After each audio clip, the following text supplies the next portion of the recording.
ও মাঝি ভাই, জেগে আছো নাকি? আমাকে একটু পার করে দাও ভাই। কে? হরি ভাই নাকি? হ্যাঁ গো মাঝি ভাই, আমি হরি।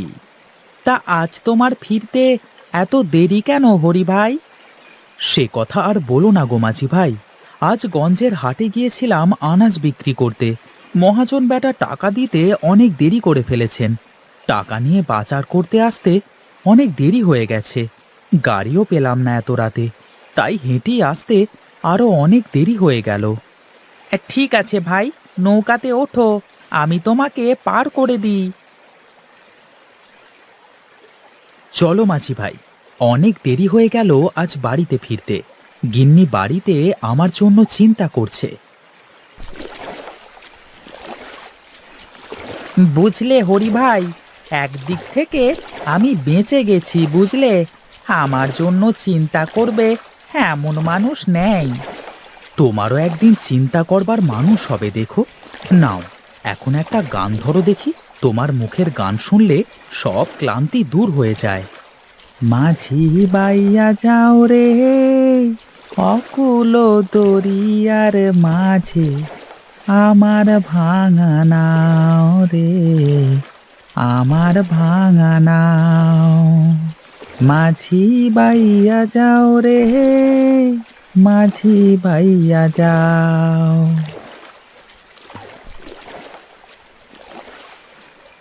পাড়ে এসে পড়েছি দাদা। যাও, তাড়াতাড়ি বাড়িতে চলে যাও। এই নাও ভাই, টাকা।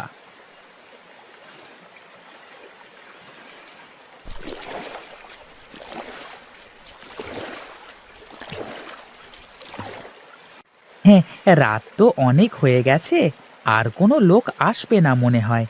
এখন একটু ঘুমিয়ে নি।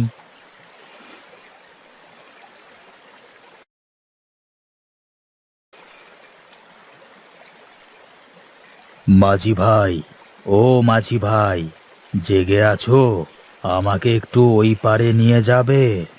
এ, এত রাতে কে আসলো আবার? কে ভাই তুমি? তোমাকে তো এই গায়ে আগে কোনোদিন দেখিনি। আমি এক মুসাফির। আমার নির্দিষ্ট কোনো ঠিকানা নেই। আমাকে একটু পার করে দেবে ভাই? কেন নিয়ে যাব না? আমার কাজই তো মানুষকে নদী পার করে দেওয়া। ওঠো, তোমাকে পার করে দিই।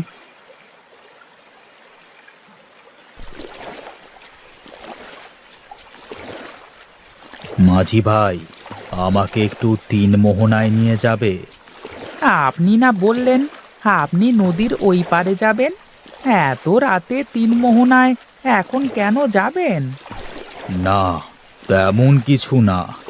অনেক দিন ধরে আমার একটি মনোবাসনা ছিল। আমি মনে মনে ভেবেছিলাম আমার মনের বাসনা পূরণ হলে তিন মোহনায় গিয়ে এক ঘটি দুধ ঢেলে দিয়ে আসবো। যাবো যাবো করে আর যাওয়া হয় না। তা তো বুঝলাম, কিন্তু আপনি এত রাতে দুধ কোথায় পাবেন? আমি বাজারে দুধ বিক্রি করতে গিয়েছিলাম, তার থেকে এক ঘরের দুধ বেঁচে গেছে। তাই বলছিলাম আমাকে একটু তিন মোহনায় নিয়ে চলো। এত রাতে তিন মোহনায় যাওয়া ঠিক হবে না।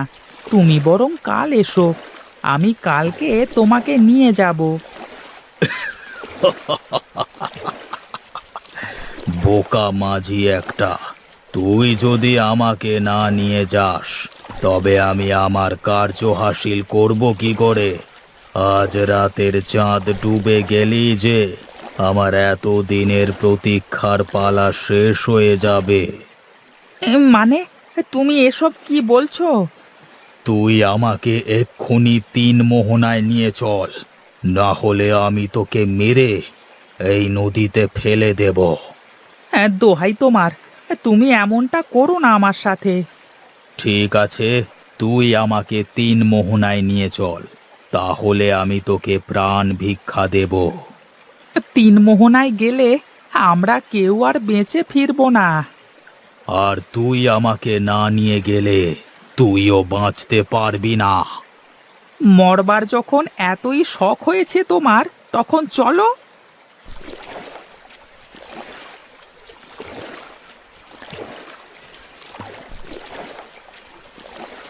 আমরা আমরা পৌঁছে গেছি। এইটাই সেই তিন মোহনা। কিন্তু আপনি এত রাতে তিন মোহনায় কেন আসলেন? এই পূর্ণিমার আলোয় তিন মোহনাতে সোনার মাছ পাওয়া যায়। আমি সেগুলো নিতে এসেছি। দোহাই আপনার, এমনটা করবেন না। এমন করলে ঘোর অনর্থ হয়ে যাবে। এই মাছগুলো জলদেবীর মাছ। প্রতি বছর পূর্ণিমাতে এরা চাঁদের আলোয় এসে আয়ু বৃদ্ধি করে। এই মাছে হাত দিলে অনর্থ হয়ে যাবে। দেখি তোর জলদেবী আমার কি অনর্থ করে। আহ আমার চোখ, আমার চোখ!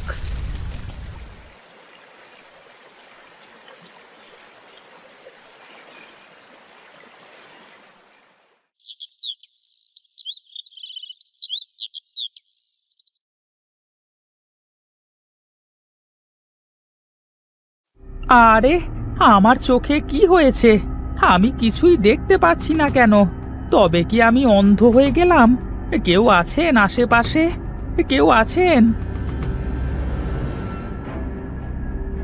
কে রে বাবা, তুই তুই এখানে কি করে এলি? আমি আমি কিছুই জানি না। আমার শুধু এইটুকু মনে আছে, কাল রাতে একটা লোক আমাকে জোর করে তিন মোহনায় নিয়ে গিয়েছিল। আর এখন আমি কিছুই দেখতে পাচ্ছি না। আমি অন্ধ হয়ে গেছি। কাল তো পূর্ণিমা ছিল। পূর্ণিমার রাতে কেউ তিন মোহনায় যায়? তুই চিন্তা করিস না বাবা, আমি তোর চোখের জ্যোতি ফিরিয়ে আনতে সাহায্য করব। তুমি সত্যি বলছো বুড়িমা? তুমি পারবে আমার চোখকে ঠিক করে দিতে? হ্যাঁ পারবো রে, নিশ্চয়ই পারবো। তুই এখন সোজা বরাবর উঠে চলে আয় দেখি আমার কাছে।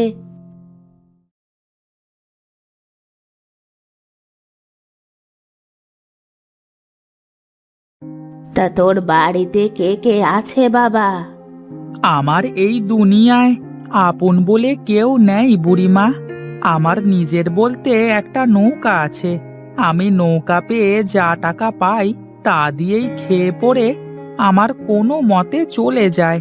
কিন্তু এখন তো আমি অন্ধ হয়ে গেছি, নৌকাটাও তো আর চালাতে পারবো না। একদম চিন্তা করিস না। আমি অনেক আগে আমার বাবার কাছ থেকে শুনেছিলাম সামনের ঘন জঙ্গলে নাকি একটা মিষ্টি আলুর গাছ পাওয়া যায়। সেই গাছের আলু খেলে নাকি চোখের জ্যোতি ফিরে আসে। কিন্তু আমি একা একা কি করে ওই জঙ্গলে যাব?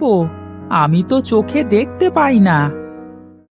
তুই চল আমার সাথে, আমি তোকে নিয়ে যাব সেখানে।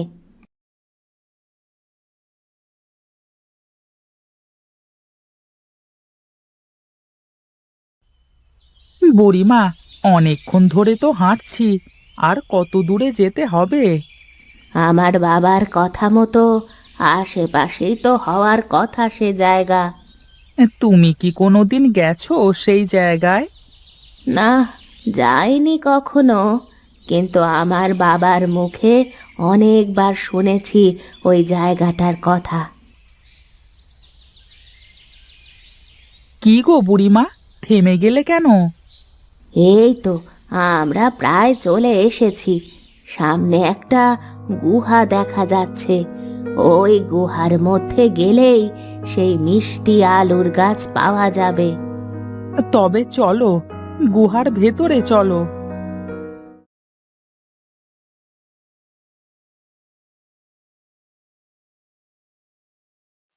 ওই তো সেই মিষ্টি আলু গাছ দেখা যাচ্ছে। ওই মিষ্টি আলু গাছ দেখতে কেমন বুড়িমা? এই আলু গাছে মাটির নিচে আলু না ধরে গাছের গায়ে আলু ধরে। তবে দাও, আমাকে একটা আলু ছিঁড়ে দাও।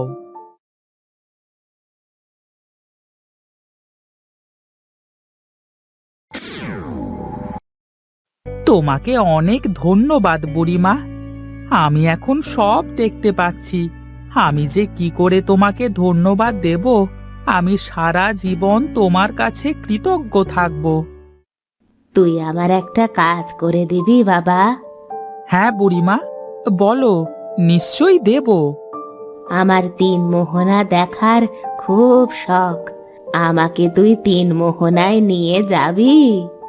তুমি আমার চোখের জ্যোতি ফিরিয়ে দিয়েছ, আমি অবশ্যই তোমাকে তিন মোহনায় নিয়ে যাব। চলো আমার সাথে।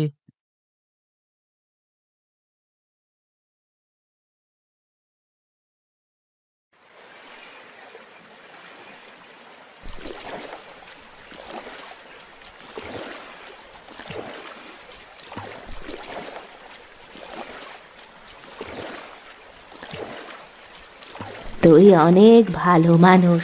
আমি এখন চলি, আমার যাওয়ার সময় হয়েছে। সে কি, তুমি মাঝ নদীতে কোথায় যাবে?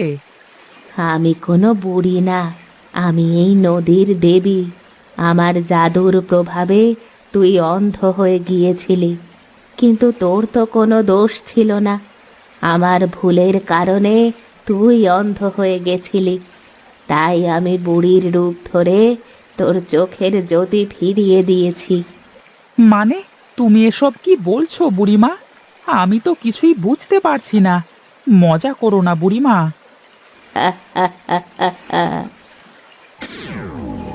তার মানে সত্যিই তুমি নদীর দেবী?